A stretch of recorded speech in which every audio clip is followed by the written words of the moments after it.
All right. Hey, everybody. Welcome back. My name is Seth, and welcome to Burning Hammer Wrestling. This is Ring Recap. This is a show where we just kind of go over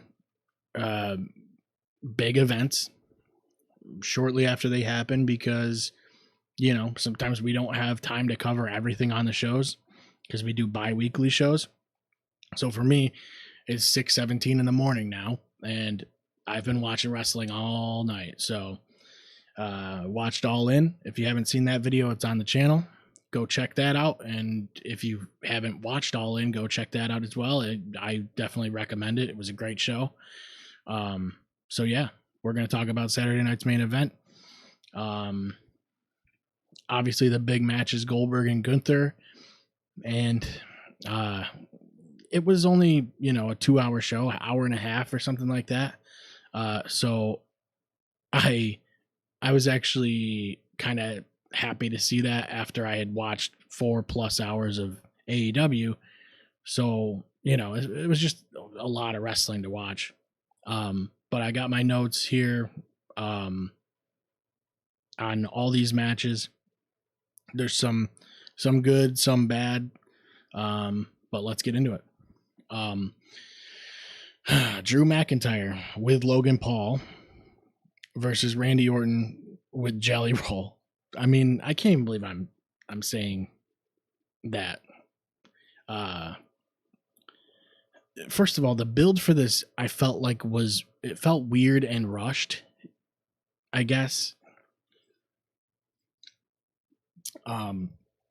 It seems to be more like about Jelly Roll and Logan Paul than anything for some reason. I will say, like, when this match was happening, I couldn't help but think, like, it's so impressive how Randy Orton seemingly like hasn't lost a step considering how long he's been doing this. You know what I mean? He always looks the same. And he's so consistent with his in-ring work. It's just so impressive what he does. And he's just, man, I think he's becoming more and more appreciated. But I've always felt like he was underappreciated. I think he's better than people give him credit for, and it's kind of wild. But he just doesn't slow down, it seems like. There's a point in this match where like Orton wants the RKO, like Logan creates a distraction, then Drew hits a Claymore, and like Logan and Jelly Roll get into it at ringside, and McIntyre wants a piece of Jelly Roll, and like it causes enough distraction for Orton to hit the RKO, and he wins the match that way. And then Logan goes after Orton after the match, and Jelly Roll kind of comes to help him, and he knocks Logan Paul down with a right hand, and you're like, wait a minute, well, why? This is kind of weird, because like we'll get to that. So McIntyre, I don't know, like McIntyre comes out, he hits Jelly Roll with McIntyre comes back, he hits Jelly Roll with a Claymore. Security breaks things up, and I don't know, it was a short, kind of weird match that felt like filler just to get Logan and Jelly Roll out there on the show.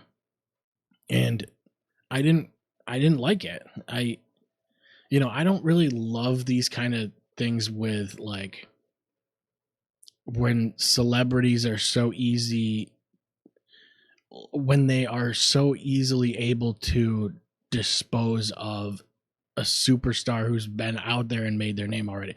Like, I don't love that it was like Logan should not be so easily taken out by Jelly Roll. Like, I'm sorry. It's just so weird to me. It kills the suspension of disbelief to me. And I get having celebrity appearances, but like sometimes they're just weird. And I don't know. And I don't dislike Jelly Roll. Like I think he's fine, but it's just such an odd angle. And it was hard to it was kind of hard to ignore that. And we'll get to more. We'll talk more about them in a little bit, because I want to kind of go chronologically through the card. So like that match ends, you got like this shot of Jade Cargill in the audience, because she's just there, you know, watching or whatever, because she's got her match today now, tonight, at Evolution, which we'll probably talk about on the show Friday when that comes out. So they show Cargill, they you know, have like her name underneath. It's, you know, like a look who's here type of shot. And then Naomi comes out and just starts brawling with her. And then Nick Aldis comes out and he goes, you know, I had a feeling you guys couldn't wait or whatever. He says that Bianca Belair is going to be the special guest ref for their match at Evolution. So it was, you know, like a cool little segment and a good way to bring Bianca into that match. And, you know, they could have done this at any point, I guess, but it's just kind of an interesting way to do this. And I don't mind it. Then you had the US title match. Jimmy Uso and Solo Sikoa. It's funny that Jimmy gets like a good pop until people realize it's not Jey Uso. And I don't mean that as like a dig towards Jimmy, but like obviously Jay's the big, you know, the big attraction right now. And there was like a scene, like a shot at the beginning of the show where like Jimmy's walking into the arena and it gets a huge pop for like a split second. And then people are like, oh, it's that one. You know what I mean? And I don't know. It kind of happens with his entrance too, because their theme song kind of starts off similar. So that's a tough thing for me. And you want to say like it's kind of like the Matt Hardy effect, where it's like the one is more popular than the other at a certain time, but also like it's not, because they're twins and it's so much harder when they look very similar. You know what I mean? I don't know. It's one of those things I thought was kind of funny that it's so the crowd reaction is so clear that it's like, oh shit, it's not that one. You know what I mean? I like, so Solo, when it comes to Solo Sikoa, I like what he's been doing with his character. I mean, he feels like he looks a lot more comfortable out there than he used to. I mean, it felt like he was stiff when he was doing a lot of the bloodline stuff. But ever since then, dude, he's gotten so much more loose with his character, and I think he's looking really comfortable. And I mean, yeah, he looks great. I think he looks great.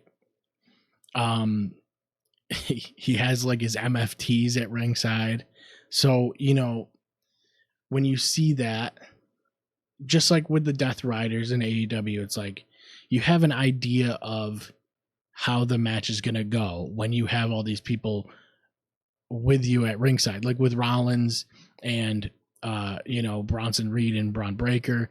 You kind of know, your gut feeling is like either he's going to get screwed, like either Jimmy Uso is going to get screwed by those guys, or someone is going to come to the rescue and help Jimmy Uso. I don't know. It's just one of those things where you kind of know the way it's going to go. And okay, so let's see, right? So Jimmy hits a German suplex on the apron. I thought that was super cool. That was a really cool spot, actually. And then he does a corkscrew dive off of the top rope and into literally everyone. And I've talked about this in the video before, where I just can't stand these spots where like everyone's just standing around waiting for the guy to jump off the top rope and hit them. Like, what is that? Like, I hate that so much. I just don't like it because it doesn't. I mean, just watch the AEW video if you want to hear my explanation on why I don't like that. But I think a lot of people don't love that when they're all just standing even if they're like enemies, if they're mortal enemies, they're standing next to each other, basically holding hands, looking up at the guy on the corner, and it's like, okay, no, stop doing that. The move doesn't look that devastating. It's cool, like the corkscrew dive was cool, but like I just don't get the spot. Solo gets a roll up. He's like kind of assisted by Tala Tonga. I can't remember. I think he like pushed, he like had his feet on him or something, like holding the ropes. It was a pretty average match. I don't know. I didn't hate it. I didn't love it. It was fine. And then surprising to absolutely nobody's surprise, Jimmy Uso gets like assaulted after the match. And then Jacob Fatu comes back and he assists Jimmy Uso.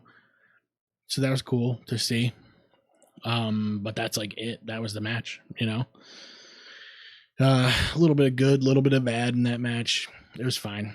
I think Solo's progression is going to be, his kind of character arc is going to be interesting coming up here. Tala Tonga, I don't really get it. You know, like Jacob Fatu kind of like faces off with him at one point.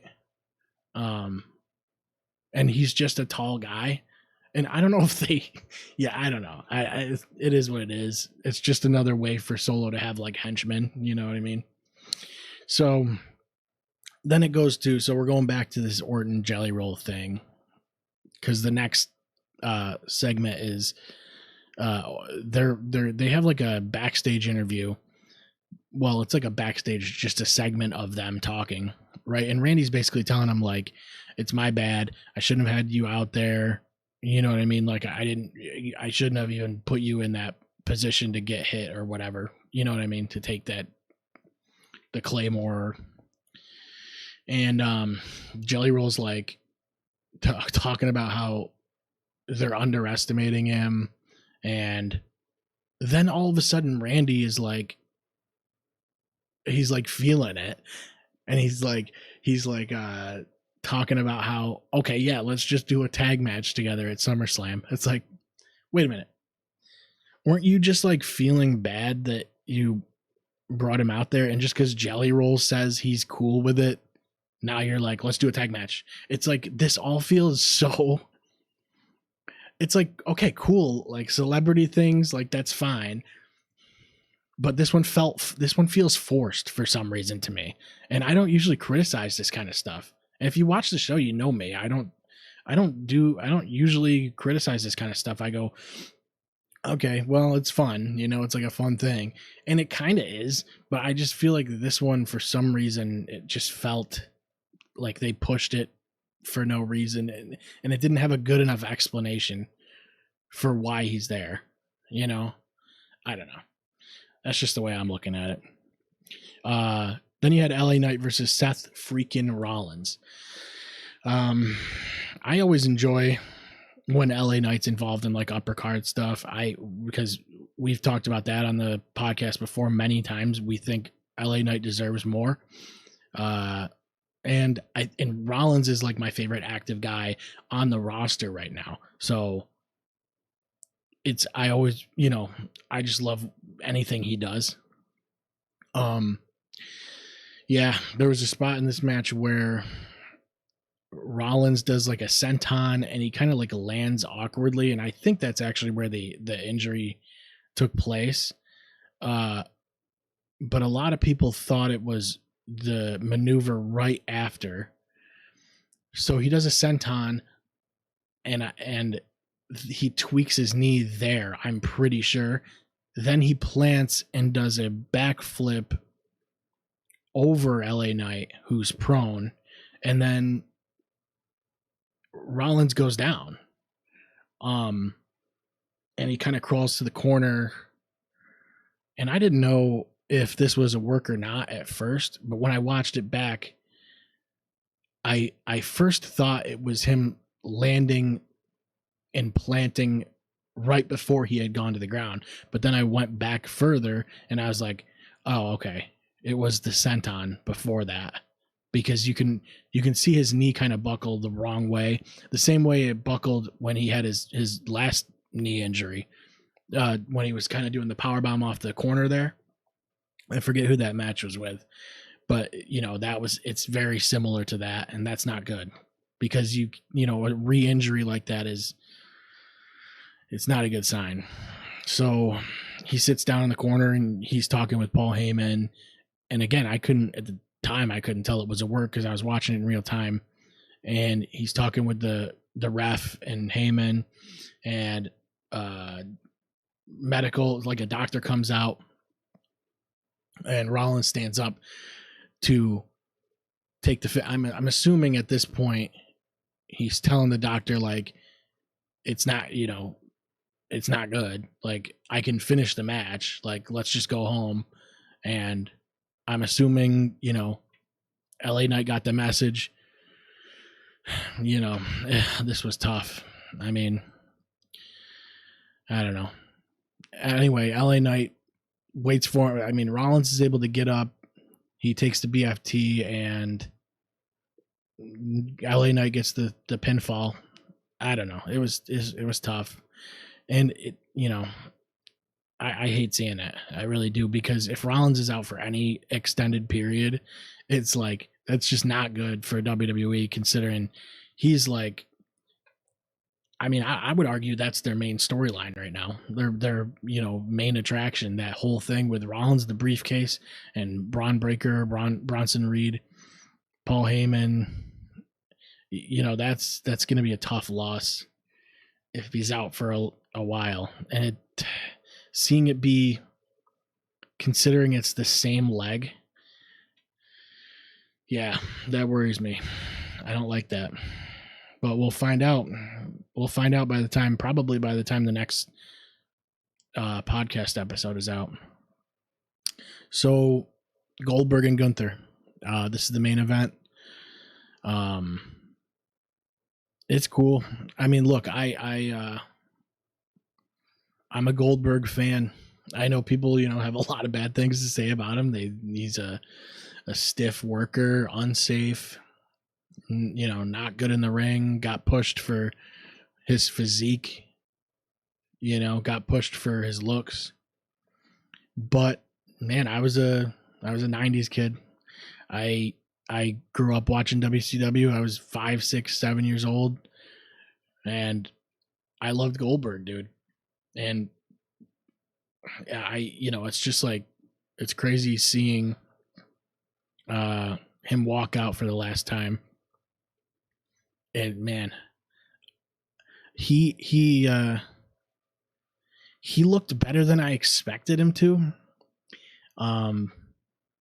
Which is, because like, I think all the conversation about Goldberg, like I said, being unsafe, it leads you to kind of like this like far off fantasy land where you're like, he's just gonna botch everything.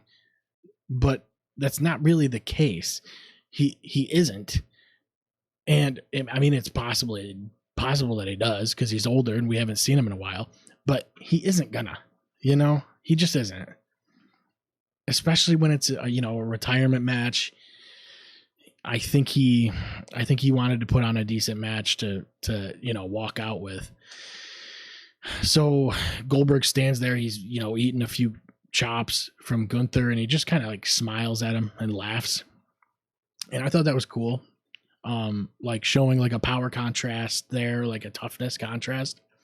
And he looks like he's going to be able to hang for a while. And then Goldberg looks for a spear. Gunther rolls out of the ring. And then outside the ring, Goldberg tries another spear, and he goes through the barricade. And then they go to commercial break, and you're like, can we see what happened? I think main events on PLEs like this shouldn't have I think the Saturday night's main event is broadcast on NBC and Peacock. So I think that's why. But man, it really sucks when they cut to a commercial like that. I don't know, maybe you would have seen it. I don't have the ad-free Peacock, so maybe that's part of it. I might have been able to see that part of the match. I guess I can go back and look, see if I can find the full match somewhere. But I don't love that, It could be my own fault, but yeah, he goes through the barricade. And then after that, Gunther mostly has control of the match. And he's targeting the left knee of Goldberg. Because, he came in with, evidently he comes in with a knee injury. I mean, that was kind of the theme of the show, I guess, was knee injuries, but yeah, he has kind of a knee brace on. And Goldberg goes for another spear in the ring. Charles Robinson gets blasted with the spear because Gunther moves again. And then, Gunther takes off the knee brace. He's trying to do damage. And then he goes outside of the ring, goes up to Gage, who's in the audience, Goldberg's son. And Gage hops over the barricade. He gets immediately jumped on by security. And then Gunther goes back into the ring. And Goldberg spears him. And you're like, oh man, here we go. He's not going to beat him, right? But then you're also like, he might, you know what I mean? What if they did that? I mean, that'd be crazy. And, deep down, I'm like, they can't do it. They can't give Goldberg the title here. So he hits the spear and Goldberg hits a jackhammer. And it was as Goldberg gets older, it's less of a jackhammer and more of a vertical suplex body, fall over slam. I don't know. He doesn't do a stall like he used to do. Back in the day, he could hold him up like a brain buster and then hit it, which that was, it's one of the coolest finishers I've seen, I think. I really love that finisher as a power finisher. I always thought his moveset was great. So, and CM Punk would kill me for saying moveset, but yeah, dude, spear, jackhammer, and Goldberg's hurt, his knees bothering him, and there's no ref. So a second official comes running down the ramp, and by the time Goldberg gets the cover, it's not enough. You know what I mean? Gunther kicks out, and he almost immediately gets a sleeper lock because Goldberg's still selling the whole knee thing. And yeah, so Gunther gets the sleeper, kind of a choke, and Goldberg passes out. And I think the match, it wasn't bad. It wasn't bad overall. I thought Goldberg did a decent job here. And, I think people were speculating that it would just be a quick match if Goldberg wins, or it was going to be a long botch fest if Goldberg didn't win. And I think it was right in that in between, in that happy medium where nothing really looked bad. The jackhammer didn't look great, but the rest of the match was fine. And I think it was a good way. I think it was about as good as they could have made it, all things considered. That's the only result you could have had. I don't think you could give Goldberg the strap on a retirement match. I just don't think you could do it. But it was good. Overall, I think I would have enjoyed this show more if I had watched All In after this show. If I hadn't watched All In right before this, I think I would have enjoyed this more, because it was just tough coming off the high of the last few matches from All In Texas, and then going to this show that felt like it didn't really advance much of anything storyline wise, and the results were kind of exactly what you expected them to be. It felt like it was a lot of nothing, you know what I mean? It was just a show for the sake of a show, and it almost feels like it was just counter programming just to counter program. I know people don't love, I know the AEW fans are like, wow, they're counter programming, and I kind of get that. I kind of get that angle the more I look at Saturday Night's Main Event. and the way it turned out, because it just felt like a lot of it was unnecessary. It felt like Raw. It felt like a Raw DLC with a Goldberg match. You know what I mean? So yeah, that was it. I think that was the biggest thing, was I had watched All In before, and there was a big sort of crescendo, and then I watched this, and it just didn't feel the same. Didn't feel like it had much of anything that advanced the story. I also would have liked to see Jesse Ventura on commentary. I don't know why that wasn't a thing.